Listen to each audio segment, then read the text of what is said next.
जय माता रानी दोस्तों, मैं सीमा आप सभी का स्वागत करती हूँ आपके अपने चैनल राधा कृष्ण ऑफिशियल में। उम्मीद करती हूँ आप लोग बहुत ही अच्छे होंगे। तो ये बताने के लिए कमेंट बॉक्स में जय माता दी जरूर लिखिएगा।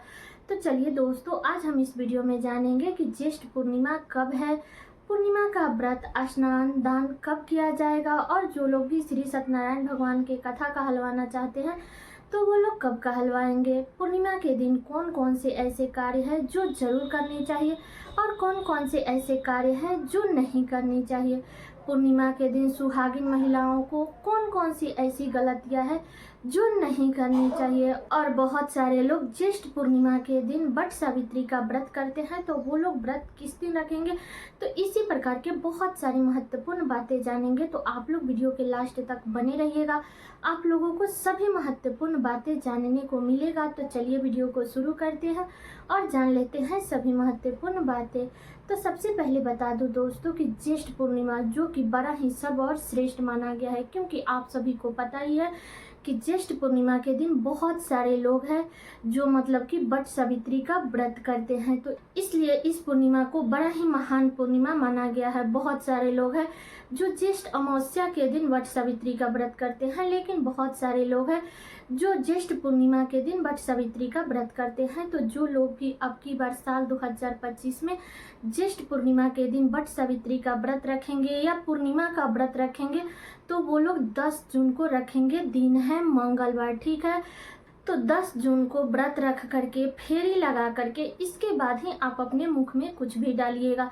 और जो लोग भी पूर्णिमा का व्रत करते हैं तो आप लोग जिस नियम विधि के साथ में करते हैं उसी नियम विधि के साथ में कर लीजिएगा। तो बता दो कि बहुत सारे लोग हैं जो पूर्णिमा का व्रत रखते हैं, तो आप लोग जिस नियम विधि के साथ में रखते हैं उस नियम विधि के साथ में रख लीजिएगा। बहुत सारे लोग हैं जो फलहार करके इस व्रत को रखते हैं, और बहुत सारे लोग हैं जो निर्जल और निराहार रहते हैं और शाम के समय में चंद्रदेव को अर्घ्य दे करके इसके बाद में वो लोग बहुत सारे लोग मीठा भोजन करके व्रत खोलते हैं, और बहुत सारे लोग हैं जो फलहार करके व्रत खोलते हैं। तो आप अपने यहाँ का नियम देख लीजिएगा। जिस नियम विधि से आप लोग पूर्णिमा का व्रत रखती है उसी नियम विधि से आप लोग रख लीजिएगा, ठीक है। और जो लोग भी वट सावित्री का व्रत 10 जून दिन मंगलवार को रखेंगे 2025 में, तो वो लोग जितना सुबह हो सके उतना सुबह अपना पूजा पाठ ये सारे कार्य कर लेंगे, क्योंकि गर्मी का मौसम है, बहुत ज़्यादा गर्मी पड़ रही है और ज़्यादा लेट करेंगे तो मतलब प्यास भी बहुत ज़्यादा लगती है। और जब तक हम पूजा पाठ ये सब नहीं कर लेते हैं तब तक हमें मुख में कुछ भी नहीं डालनी चाहिए। तो इसलिए बहुत सारे लोग हैं जो मतलब कि दोपहर में पूजा करते हैं और बहुत सारे लोग हैं जो सुबह में पूजा करते हैं। तो आप देख लीजिएगा, हम लोग तो कोई भी पूजा पाठ मतलब कि भले कोई भी तिथि ऊपरी टाइम से दोपहर से ही क्यों ना लगे, लेकिन हम लोग पूजा पाठ सुबह में ही करते हैं। क्योंकि अगर कोई भी तिथि हमें थोड़ी देर के लिए सुबह में भी मिल जाती है तो उस तिथि को हम सारे दिन मानते हैं। तो इसलिए जितना सुबह हो सके उतना सुबह आप लोग पूजा पाठ कर लीजिएगा। इसके बाद ही मुख में जल या मतलब कि जो भी फलहार करना चाहते हैं, जल चाय शरबत ये सब आप लोग पी सकते हैं, ठीक है। बाकी आप देख लीजिएगा आपके यहाँ कब पूजा पाठ किया जाता है। ऐसे तो मतलब कि बहुत सारे जगहों पर ज्येष्ठ अमावस्या के दिन ही मतलब वट सावित्री का व्रत रख लेते हैं लोग, लेकिन जैसे गुजरात हो गया, महाराष्ट्र हो गया, बहुत सारी ऐसी जगहें हैं जहाँ पर लोग ज्येष्ठ पूर्णिमा के दिन रखते हैं। तो आप लोग व्रत रख लीजिएगा, लेकिन जितना सुबह हो सके उतना सुबह आप लोग पूजा पाठ ये सारे कार्य कर लीजिएगा। तो बता दूं दोस्तों कि वट सावित्री व्रत के पूजा के लिए आप लोग एक दिन पहले ही अपना डाला या मतलब जो भी लेकर डाली डाला थाली जो भी लेकर के जाना चाहती हैं आप लोग एक दिन पहले ही संभाल करके रख लीजिएगा, ठीक है। 9 जून को ही संभाल करके आप लोग रख लीजिएगा कि मतलब कि कोई भी कार्य हम करते हैं और जल्दबाजी में करते हैं तो कुछ ना कुछ छूट जाता है। इसलिए आप लोग एक दिन पहले ही सारी पूजा की सामग्री आप लोग संभाल करके रख लीजिएगा। फेरी लगाने के लिए कच्चा सूत और गिनने के लिए काला चाना, पूजा की सामग्री धूप बत्ती तेल दिया फूल श्रृंगार के सामान और पति के लिए जो कुछ भी आप चढ़ाना चाहते हैं वो सारी सामान आप लोग एक दिन पहले ही संभाल करके रख लीजिएगा। इस पे मैं डिटेल में वीडियो बना करके डाली हूँ, आप लोग चेकआउट कीजिएगा। आप लोगों को पूजा सामग्री से संबंधित सभी बातें जानने को मिल जाएगा, ठीक है। तो सारी सामग्री आप लोग एक दिन पहले ही संभाल करके रख लीजिएगा। इसके बाद अगले दिन 10 जून को जा करके अच्छे से स्नान करके सज सवर करके 16 श्रृंगार करके सिंदूरा से सिंदूर लगा करके पैर में महावर लगाकर गले में मंगलसूत्र, पायल, बिछुआ, टीका और शादी का चुंदरी ये सब पहन करके तब हमें विधि विधान से वट सावित्री की पूजा करनी चाहिए। ठीक है, तो आप लोग पूजा पाठ सारे कार्य कर लीजिएगा। जो भी पूजा पाठ ये सारे कार्य हमें 10 जून को करनी है, दिन है मंगलवार, और 11 जून को हमें स्नान दान करनी है। और जो लोग भी श्री सत्यनारायण भगवान की कथा कहलवाना चाहते हैं तो वो लोग 11 जून को ही कहलवाएंगे, या आप चाहे तो दोनों दिन में से किसी भी दिन कहलवा सकती हैं, क्योंकि पूर्णिमा दोनों दिन ही माना जाएगा। ठीक है, तो हमें 10 जून को पूर्णिमा का व्रत और वट सावित्री का व्रत रखनी है, और 11 जून को स्नान दान करनी है। और जो लोग भी श्री सत्यनारायण भगवान की कथा कहलवाना चाहते हैं तो वो लोग 11 जून को ही कहलवाएंगे। ऐसे दोनों दिनों में से आप लोग किसी भी दिन कहलवा सकते हैं, कोई दिक्कत नहीं है। ठीक है, तो पूर्णिमा के दिन का तो यही नियम विधि है कि पूर्णिमा के दिन हमें सबसे पहले सुबह में जल्दी उठना चाहिए, ब्रह्म मुहूर्त में उठना चाहिए। इसके बाद में अगर आपके आसपास में नदी सरोवर है तो आप लोग वहां जा कर के स्नान जरूर कीजिएगा, क्योंकि पूर्णिमा और अमावस्या की जो तिथि होती है वो अपने आप में बड़ा ही महान तिथि होती है। इसलिए इस दिन अगर आसपास में नदी सरोवर है तो आप लोग स्नान कर लीजिएगा। अगर नदी सरोवर नहीं है तो आप अपने घर के जल में गंगा जल मिला करके इसके बाद आप लोग स्नान कर लीजिएगा। ठीक है, इसके बाद जो लोग तो व्रत रखते हैं वो लोग तो इस दिन विधि विधान से विष्णु भगवान की पूजा पाठ तो करेंगे ही, शंकर जी की तो पूजा पाठ करेंगे ही, लेकिन जो लोग व्रत नहीं भी रखते हैं उन्हें भी इस दिन विष्णु भगवान, माता लक्ष्मी की पूजा विधि विधान से जरूर करनी चाहिए। तो आप लोग पूजा पाठ कर लीजिएगा। और बता दूं दोस्तों कि मतलब कि पूर्णिमा और अमावस्या के दिन हमें पीपल वृक्ष की पूजा जरूर करनी चाहिए। तो अगर आप नदी सरोवर में स्नान करने जा रही है तो ऐसे तो रविवार और मंगलवार के दिन पीपल वृक्ष की पूजा नहीं करनी चाहिए, लेकिन स्नान दान हमें 11 जून दिन बुधवार के दिन करनी है।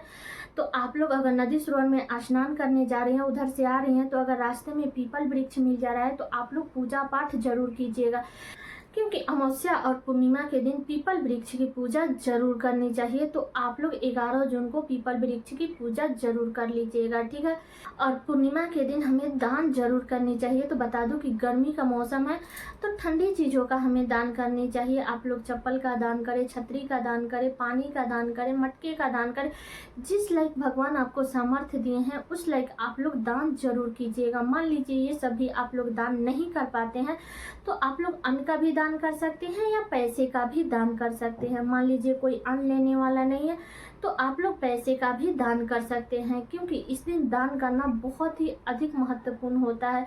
तो इसलिए आप लोग ज्येष्ठ पूर्णिमा के दिन दान जरूर कीजिएगा। और दान किया हुआ जो भी सामग्री है, चाहे वो पैसा हो, अन्न हो, वस्त्र हो, जो कुछ भी भगवान आपको दिए हैं, जिस लायक बनाए हैं उस लायक आप लोग दान कर लीजिएगा। अगर कोई दान लेने वाला नहीं है तो आप लोग पैसे का दान करके और किसी भी मंदिर के दान पात्र में आप लोग ले जा करके डाल दीजिएगा। ठीक है, तो ये भी बातें क्लियर हो गई। अब चलिए जान लेते हैं कि पूर्णिमा के दिन हमें कौन कौन से ऐसे कार्य है जो नहीं करनी चाहिए। तो सबसे पहले बता दूं सुहागिन महिलाओं के लिए कि पूर्णिमा के दिन हमें बाल नहीं धोनी चाहिए। आप लोग दोनों दिन, जैसे कि 10 जून को भी और 11 जून को भी, दोनों दिन में से किसी भी दिन आप लोग बाल मत धोइएगा।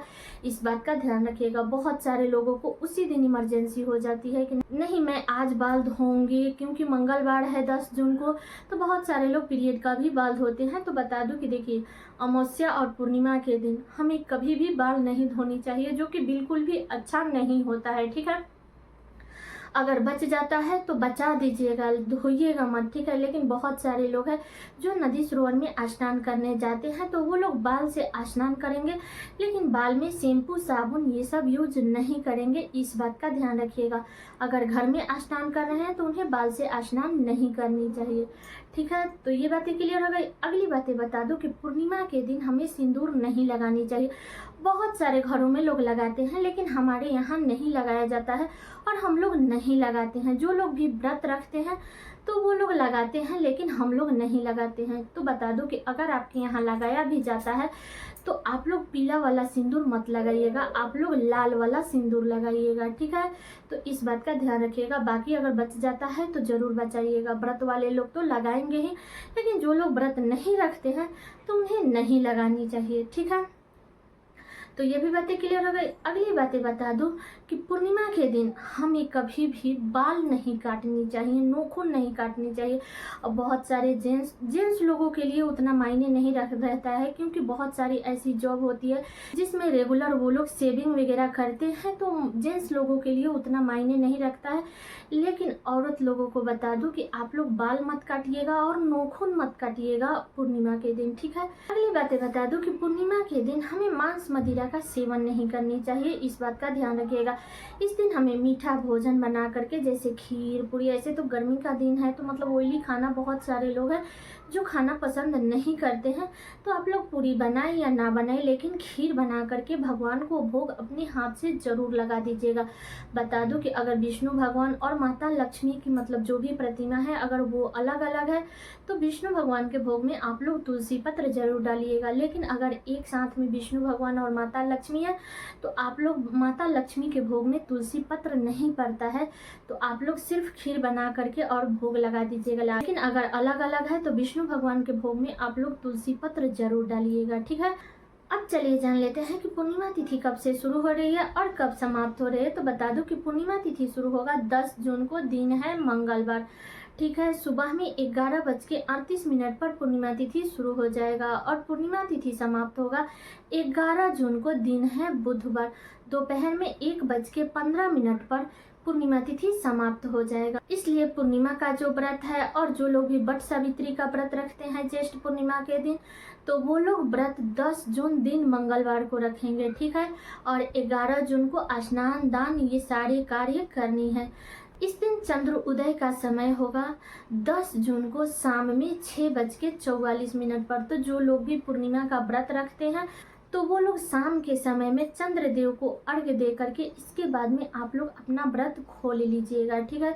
बता दो दोस्तों कि पूर्णिमा का जो व्रत होता है वो बड़ा ही महत्वपूर्ण व्रत होता है।